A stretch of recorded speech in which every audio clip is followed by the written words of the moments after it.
नमस्कार दोस्तों, नमो भारत न्यूज़ में आपका एक बार फिर से स्वागत है। दोस्तों, जैसा कि आप सभी जानते हैं कि 70 साल से कांग्रेस ने इस देश को लूटने, इस देश को तोड़ने और इस देश को बर्बाद करने के अलावा कोई अच्छा काम नहीं किया।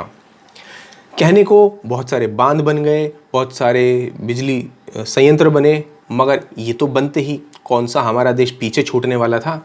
क्या रेलवे इस दुनिया में ऐसी चीज़ थी जो कभी भारत में नहीं आती? वो भी आती, हर चीज़ होती, मगर उसके बाद आपने कुछ स्पेशल किया होता तो बात थी। अब इसी की राह पर इनके यानी कांग्रेसियों के जो छात्र संगठन के लोग हैं वो भी इसी राह पर चल पड़े हैं और देश को बर्बाद और तोड़ने के लिए जो कुछ कर सकते हैं वो कर रहे हैं।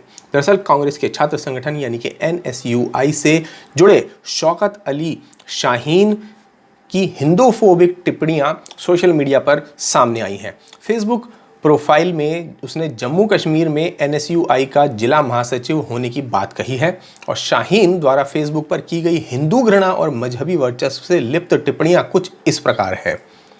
हिंदू इस पृथ्वी पर एक आतंकवादी धर्म है, 57 इस्लामिक देश हैं और इस्लाम पूरी दुनिया में चमक रहा है।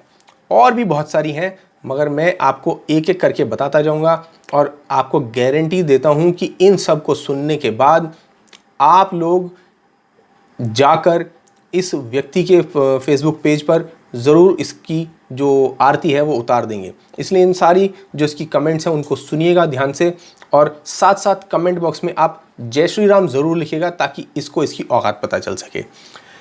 फिर से एक बार बताता हूँ इसने क्या क्या कहा। इसने कहा है कि हिंदू इस पृथ्वी पर एक आतंकवादी धर्म है, 57 इस्लामिक देश हैं और इस्लाम पूरी दुनिया में चमक रहा है।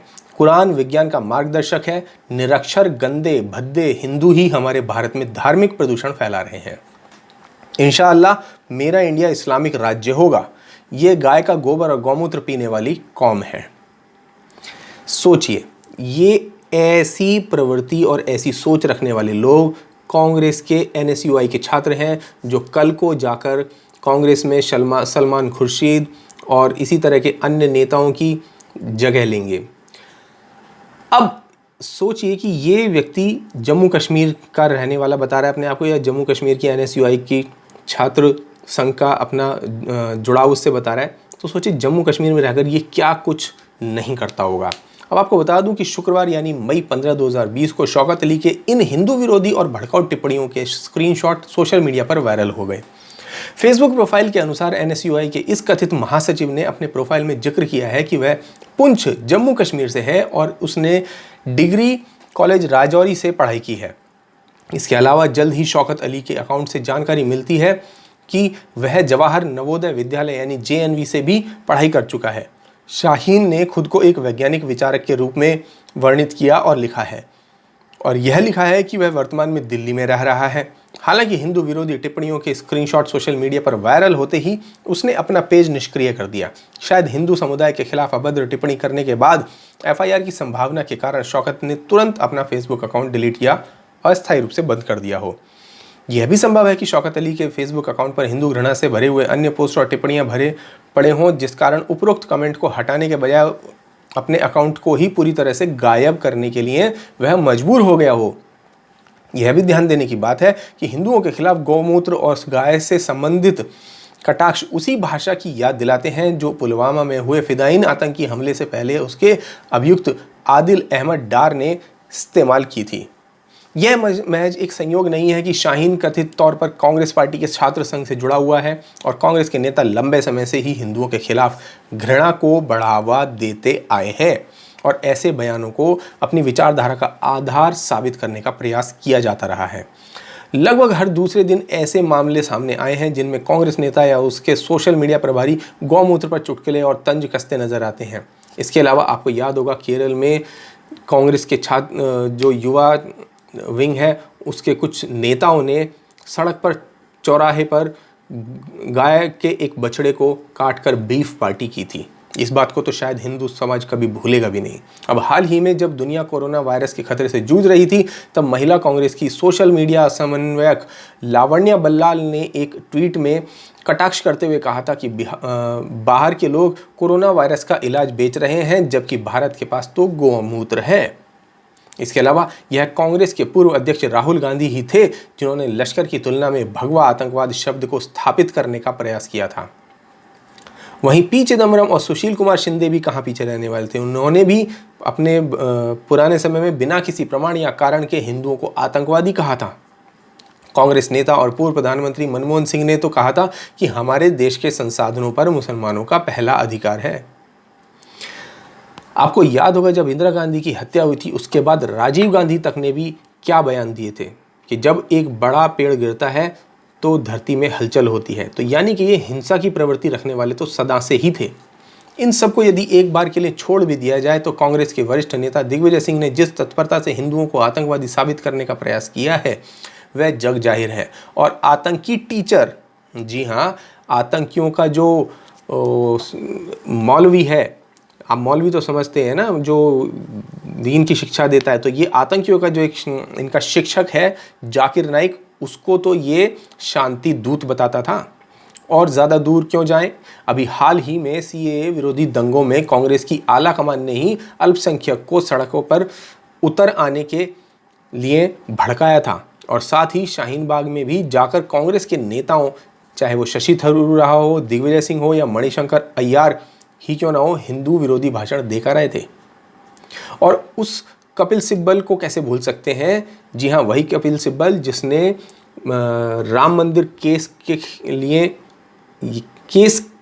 राम मंदिर के विरुद्ध में लड़ाई लड़ी थी, केस लड़ा था और भगवान श्री राम के अस्तित्व पर ही प्रश्न चिन्ह खड़े किए थे।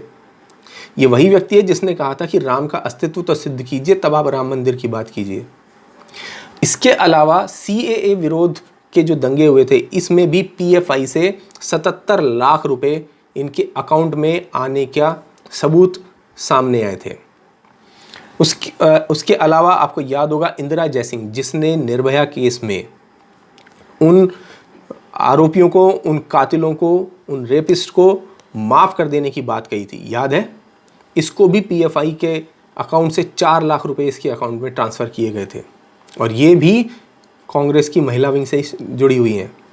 तो ये लोग ऐसी प्रवृत्ति के और ऐसी सोच वाले लोग हैं जो हर समय हर दम केवल और केवल हिंदुस्तान, हिंदुत्व और हिंदुओं को तबाह या बर्बाद करने के बारे में ही सोच सकते हैं। और इसी कड़ी में जब इनके बड़े बड़े नेता ऐसी सोच रखते होंगे तो इनके छोटे जो अनुयायी होंगे वो तो डेफिनेटली ऐसी सोच रखेंगे। उन्हें तो मौका चाहिए, कोई ऐसा मिल जाए उसकी बात पकड़ के ये ऊपर तक आ जाए। और इसी के चलते अब आप देख लीजिए कि जम्मू कश्मीर में अपनी पैंठ बनाने के लिए ये एनएसयूआई का सहारा लेकर, और एनएसयूआई में भी ऐसे लोगों का सहारा लेकर जो हिंदू धर्म के या हिंदुत्व के विरुद्ध में अपना विचारधारा को अच्छे से पोषित कर सकते हों, ऐसे लोग इनको अगर मिल जाए तो समझिए कि जम्मू कश्मीर में तो इनके वारे न्यारे हो गए। और ऐसा ही ने एक व्यक्ति मिल भी गया है, ये शौकत अली शाहीन, जिसने ये एक नहीं कम से कम 5-7 कमेंट इसके पोस्ट जो है फेसबुक पर वायरल हुए हैं, जिनकी जो स्क्रीनशॉट्स थे वो दिखाए गए।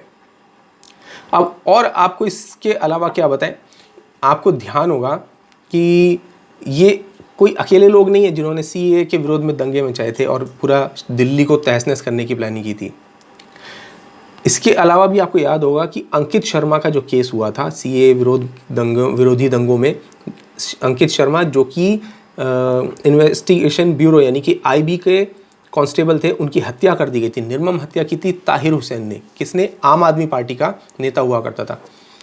और आम आदमी पार्टी किसकी? बी पार्टी है, इन्हीं कांग्रेसियों की। क्योंकि आपको याद होगा पहले भी आम आदमी पार्टी जो है कांग्रेस के साथ गठबंधन करके सरकार बना चुकी है। और वही जो ताहिर हुसैन था उसको अब रंगे हाथों पकड़ा जा चुका है। इसके अलावा जो शाहरुख खान एक और व्यक्ति था जिसने सीएए विरोधी दंगों में दिल्ली पुलिस के कांस्टेबल के सामने बंदूक हिलाते हुए उसे डराने की कोशिश की थी, वो भी पकड़ा जा चुका है। तो ये शौकत अली शाहीन किस खेत की मूली है, इसकी भी सच्चाई सामने आ जाएगी और वो दिन दूर नहीं जब ऊपर वाला हिसाब करेगा और पाकिस्तान समेत हिंदुस्तान के हिंदुओं के साथ न्याय होगा। क्योंकि ये कभी भी भारत में रहकर भारत के अल्पसंख्यकों पर तो बात करते हैं, लेकिन पाकिस्तान के अल्पसंख्यकों पर इनकी बात करने की हिम्मत नहीं होती। इस शाहीन की कभी इतनी हिम्मत नहीं होती कि चीन में जो उइगर मुसलमान हैं उनके ऊपर जो चीन अत्याचार करता है उनके ऊपर कभी बोल सके। नहीं, ये उन पर नहीं बोल सकता क्योंकि वहाँ कम्युनिस्टों की सरकार है। वहाँ पर अगर कोई बोल दे तो उसको भी उठाकर डिटेंशन कैंप में डाल दिया जाता है। लेकिन केवल भारत में ही लोकतंत्र के नाम पर कुत्तों को भी भौंकने की आज़ादी दी जाती है। और इसी के चलते शाहीन जैसे जो ये गुंडागर्दी करने वाले आतंकवादी जो लोग हैं, जो जिहादी लोग हैं, ये लोग भारत में रहकर हिंदुओं के खिलाफ बकवास करते रहते हैं। तो ऐसे लोगों को इनकी औकात दिखाने के लिए आपको ये वीडियो ज़्यादा से ज़्यादा शेयर करना आपका फ़र्ज़ बन जाता है और इनके मुंह पर तमाचा लगाने के लिए 2-3 अच्छे अच्छे शब्द लिखना यहाँ कमेंट में बहुत ज़रूरी हो जाता है। तो आप यहाँ पर इस वीडियो पर क्या विचार रखते हैं हमें ज़रूर बताएं, साथ ही साथ वीडियो को ज़्यादा से ज़्यादा शेयर करें। धन्यवाद। जय हिंद।